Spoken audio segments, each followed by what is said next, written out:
Before we start this video, I'm going to talk about two other characters I created around the time of Dragon Ball Xenoverse 1 that I didn't make in Dragon Ball Xenoverse 2. Their names were Kill-Rosek, Killer K Zapbrand, and Bleezip Volatile Brew. They're actually based on two goblins my roommate and I played in World of Warcraft. And Bleezip was a mage and Kill-Rosek was a warrior. And I made him a Fury Warrior. And we came up with these eccentric personalities for him, where Bleezip is a supermodel who also happens to run the magazine that she poses for, and Kill-Rosek is her hired bodyguard, a former tournament arena champion who really didn't actually was interested in becoming a big strong fighter. He just wanted to be a big strong tough guy because he thought that would make him attractive to the ladies. I designed both of the characters in Dragon Ball Xenoverse 1.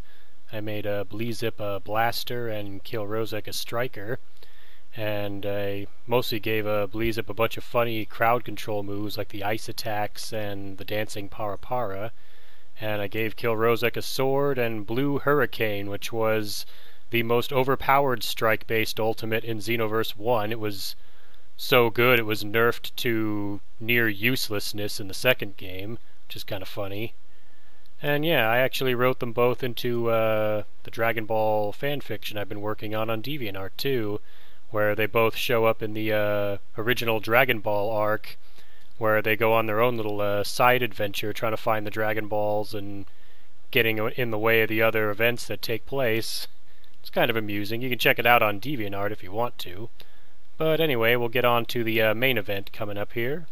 This is the design I came up with for Cassina, the sorceress, who is actually based on here's what I made her look like in Dragon Ball Xenoverse 2.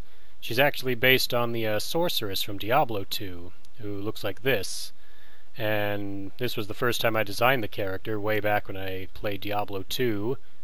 And I designed the character in a bunch of other things too. Here's the Black Desert Online version I designed using the character creator. Here's the design for Cassina and Champions Online, which I played for a little while.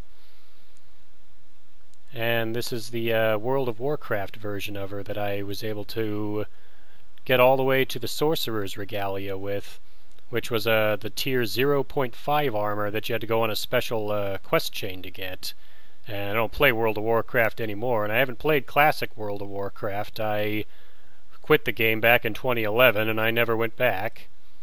But I did play around with the new character models a bit, and I, with the WoW model viewer, was able to design a customized outfit for her. Again, based on the Diablo 2 sorceress. And here's Soul Calibur 5, where I was also able to give her the Diablo 2 sorceress look. I thought it came out pretty good. Now let's see her in action. We're going to show off the first build. Each build will be shown off in a different fight in this DQ I'm doing. This is her standard build, which is based on her being a sorceress from Diablo 2. They focused around fire. I also made her a fire mage in World of Warcraft. And I gave her a Power Pole Pro since, you know, now I can hit him with a staff. I don't even have to be a strike-based character to get the benefit of that. But the battle has just begun. I'm pretty sure the Power Pole Pro counts as basic strikes rather than strike supers. There's a blazing attack. Also a burst attack and burst stinger on this build. And one ultimate I don't show off that she has here is the Dual Hell's Flash, although it could also be the Dual Brave Heat, or any one of the ones that looks like I'm shooting fire at him. Here I counter Yamcha with the Burst Stinger there, because I broke my stamina just before the interruption where Krillin and Android 18 show up. And I show off my other ultimate with her, which is the Prominence Flash, which just looks like a big fire beam. And that's all the standard moves that she has. Skipping ahead a bit in the fight, I'm going to show off the Super Soul I have equipped on this build. It's the Jiren's Super Soul called This Heat. I'll have to match it, which gives her a big boost to all her power when you get hit by any ultimate attack, whether you block it or like after image it or whatever. And I finish off Krillin here, and then we'll go on to the second build. The second build here is my expert mission build. This one I've tweaked a bunch of times based on the what skills get changed, and right now I have Innocence Bullet, Consecutive Energy Blast, Drain Field, and Ultimate Charge as my supers. You can see me using Consecutive Energy Blast. I don't actually manage to hit the Innocence Bullet, which again is fine for expert missions. It helps in those, especially expert missions 18 and 19. But you don't want to use them in raids, because they do not help in raids. Poison does not count towards your score. But in an expert mission, since you do have to defeat the enemy in the time limits, but I will show off my ultimate here. It's I got Soul Punisher and Elegant Blaster equipped. And Soul Punisher got a nice boost to it, so it actually does more damage than it did before, which it already did a high amount of damage, so that just makes it even better. I must say, you are very brave. I just guard some of his attacks there. Yeah, the Super Soul I have on this build is I am neither Kami nor Piccolo. And the reason behind that one is you don't want to have to... You need to heal. I tried an Innocent Bullet there and missed. You can't use capsules to heal in an expert mission, so this Super Soul heals me when my stamina is full. And the Limit Burst, there's my other ultimate, Elegant Blaster, which is actually the best skill for raids. If you ever get targeted by a raid boss and you don't want him to knock you out, use Elegant Blaster. It will save you. Hit a few times there, but as I was saying before, this character has a Super Soul that not only heals you when you have a full stamina, but will revive all your teammates if they all go down, which is extremely useful.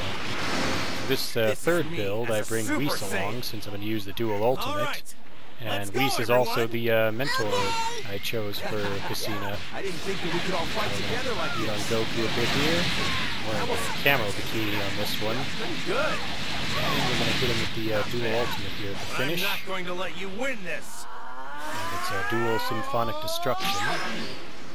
The other skills I have on this build are Consecutive Energy Blast, Super Destructo Disc, and Sudden Death Beam, which is a move you can teleport and zap opponents from behind when they attack you. And my other ultimate is Mystic Flash, which lets you fire that big wave behind you.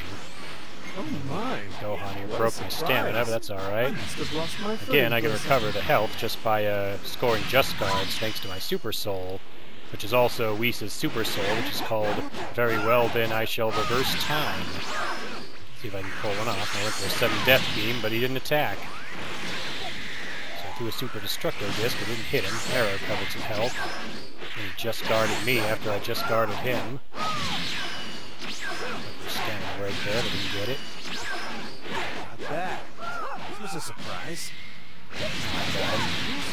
Whis went down, so we won't be able to use the dual symphonic destruction. So we'll just finish him off with Consecutive Energy Blast. This is it.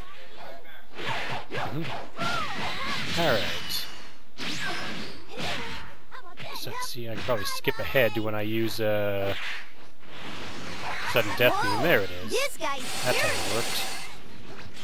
And this is my fourth build, which I just dressed up in this kind of outfit with sunglasses and the purple vest. And yeah, it's kind of the same build as the last one, but instead of dual symphonic destruction, I have Brave Heat on. Here we see an example of the AI reading my inputs. He knew to vanish just a second time right before I was about to zap him with Mystic Flash. And again, hit me all you want. I still have the same Super Soul equipped. Once I start just guarding attacks, I'll get all that health back. Watch me beat him on him some more. You got a just guard on me. And there we go. There's my evasive. On just about every one of my builds on Cassina, I have Dragon Burn equipped. There's Brave Heat, which is the move I replaced Symphonic Destruction with on this build. Yeah, Dragon Burn will set an enemy on fire if they touch you while you're using it. You can't be damaged while using it because it's an evasive. And while they're on fire, you can usually stamina break the CPU since they don't know how to avoid that. Sometimes they do, but not very often. This is what fighting is about. And we'll move on to the next build. Alright, the next build is actually more of a troll PvP build. I don't PvP very often in this game, but I made this build just to mess around with it. You can see there I just used a fighting pose K, which gives me super armor. I'm fighting a Calm in the offline mode, and I'm just going to switch bodies with Hit. There we go. And hilariously, I'm not really that good with Hit, despite him being one of the top tier characters in the game. I skipped ahead to where I finished the fight, and that's it for that one. And you can see there I won the fight.